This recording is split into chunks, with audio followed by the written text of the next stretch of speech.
r/ask Reddit. Which books should a person read at least once in their life?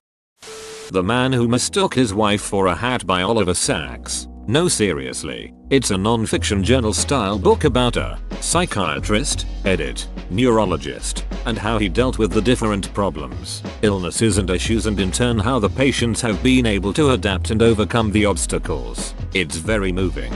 Not always easy or pleasant, but powerful book. Man's Search for Meaning by Viktor Frankl. I often think of that book. What did it for me is when he talked about how some German guards were kind and some Jews were cruel.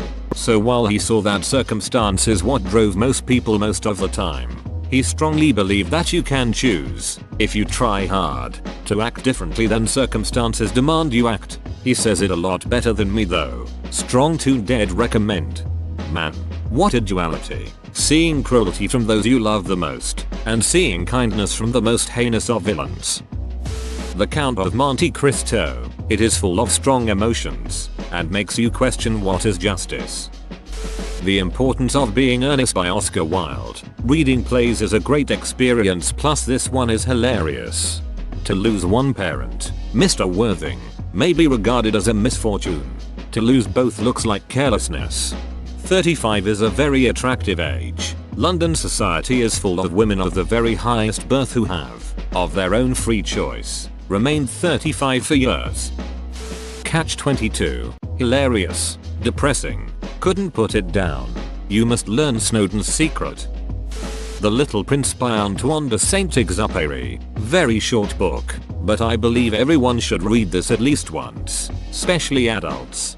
Every time I've read The Little Prince I've gotten something profoundly new out of it, a masterwork. I've recommended Brave New World to everyone I know. Not only does it touch on class hierarchy, which is still present in most societies, either blatantly or subtly, but the book also delves into what happens when we strive for efficiency and forget about some of the most important aspects of what makes us human. Flowers for Algernon. A lot of us had to read the abridged version in high school. If you liked it, definitely give the full edition a try. It's worth it. I think that's part of what's stopping me from reading it. Any of the books I had to read in school, and subsequently break down and analyze like I was trying to catch a serial killer, is stuck in my brain as a horrible experience. I have no desire to go back through a book that my teachers managed to turn into such an excruciating experience. Watership Down. I fell in love with it in 6th grade and stole the teacher's copy and never gave it back. Sorry Mrs. R. I read that copy to tatters. Have bought multiple copies and read them to tatters since, but only the brown cover with the brown bunny on front. As time goes on they're getting harder to find. I have made just about every member of my family read it. I don't even know why I love that book so much. When I open it up and read the first line a feeling comes over me like I am home. You might already know, but Richard Adams didn't ask me anything on Reddit, helped by his grandson. I remember when I realized that WD was him processing his experiences in WWLL, which made it all the better. In my opinion, it also got me to see religion in a different way. I'm still an atheist, but I now can appreciate faith as a positive force for people. Going to Watership Down is on my bucket list. All the world will be your enemy, Prince with 1,000 enemies, and whenever they catch you, they will kill you. But first they must catch you. Digger, listener, runner, Prince with the swift warning. Be cunning and full of tricks and your people shall never be destroyed. The Stranger by Albert Camus. The Trial by Franz Kafka. The Old Man and the Sea by Ernest Hemingway. All three tackle the struggle of a man and the society around him. Mersault in his simple otherness and detachment from those around him. Lecce in his suffocation under a society and system that is other and inexplicable to him. Finally the story of Santiago and the society that determines he has no value. Marcus Aurelius Meditations.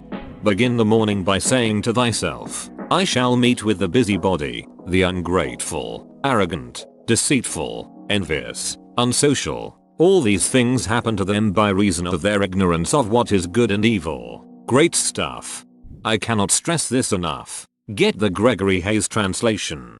Fahrenheit 451. Is it similar to 1984? There are similar themes, but in 451 instead of using force and oppression to the government seems to have weaponized distraction and entertainment, sort of like mixing 1984 with Brave New World. The Road by Cormac McCarthy. It's much better and darker than the movie. It's probably the closest imagining of what a real apocalypse would be like, with no heroes and no sense of hope. 100 Years of Solitude. It's so beautiful. I loved every page. Wherever they might be, they always remember that the past was a lie, that memory has no return, that every spring gone by could never be recovered, and that the wildest and most tenacious love was an ephemeral truth in the end. To Kill a Mockingbird. I read this book with my freshman first semester last year, and they loved it. We watched the film, which is very loyal to the book, but as soon as they noticed that part of Mayellow's dialogue had been removed from the film, they were upset. I was just surprised they noticed. East of Eden. There's a coffee shop in my town called Thou Mayest. Never have I seen so many people read John Steinbeck before than when they opened. The Kite Runner by Khalid Hosseini. Battle Royale. Makes you feel sympathy for even what appears to be the most villainous and cruel person. The Giving Tree. I love this book but find it so depressing. Anyone else? The Giver. I loved this one. Read for school in 6th or 7th grade and it was amazing. I hate that it ended on a cliffhanger like a bunch of Lois Lowry's other books. All Quiet on the Western Front by Eric Remarque. Animal Farm. I read right after I finished 1984. After those two books, Orwell became one of my favorite authors. The His Dark Materials trilogy by Philip Pullman tackles issues like free will and religion, all in thrilling, fully realized fantasy world. No work of fiction has ever wrecked me as hard as the last few pages of The Amber Spyglass. My copy of the books is literally stained with tears. Lord of the Flies. It really exposes the nature of humanity, and the older you get, the more you understand. Fahrenheit 451 is also a great read. It challenges today's culture. Read it and decide for yourself. Dune series. It's glorious. Dune, at least God Emperor. Read Nothing by Brian Herbert and Kevin. I have a fetish for superweapons. J. Anderson. And there is a movie coming out this year based on the first half of Dune. Knowing the source material beforehand is honestly needed. If I recall correctly, X2 men debated before whether Dune was adaptable at all cause the book is dense and quite philosophical. Heroes are bad MK, and the Lynch Dune movie had a pamphlet that was handed out to moviegoers, so yeah. Mary Shelley's Frankenstein. There's an unending amount of lenses to analyze the text through, and you can look at so many different issues. Alienation, guilt, reproduction even, while reading. Find something new to discuss or think about every time I read. Jonathan Livingston Seagull. I read it when I was 10, and it changed my life. I don't think it's unfair to call it a young adult book. It's very short, pretty simple, and has a 1960s hippie mentality, but it's also very beautiful. Have you ever felt like you're just a member of a flock, pecking out your existence among a sea of others and yearning to be something more? You don't have to settle for what the flock wants, and even if they throw you out for chasing your dreams, you can still soar. Siddhartha by Hermann Hesse. Green Eggs and Ham. Just wait until you get to the twist at the end. It's really a page turner. Uncle Tom's Cabin by Harriet Beecher Stowe. Abraham Lincoln allegedly, upon meeting her, said, "So you're the little woman who wrote the book that started this great war." It's heart-wrenching, powerful, and eye-opening. Definitely a must-read.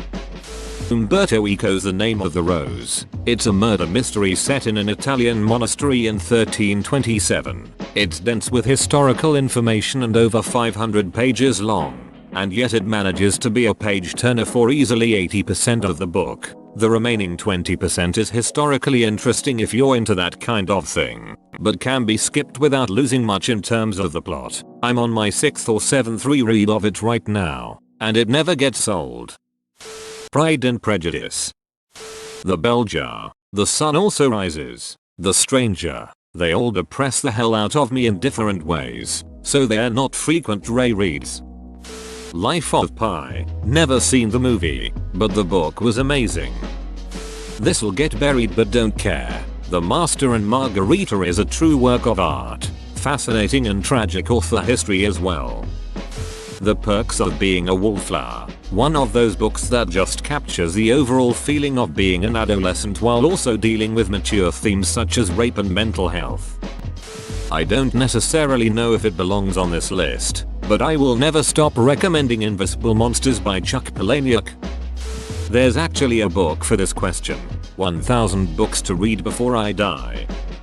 Whoa, you made it to the end? You're a ducking beast. I'll cut you a deal. Smash like and subscribe for more curated content, bruh. It's free and that's a great price.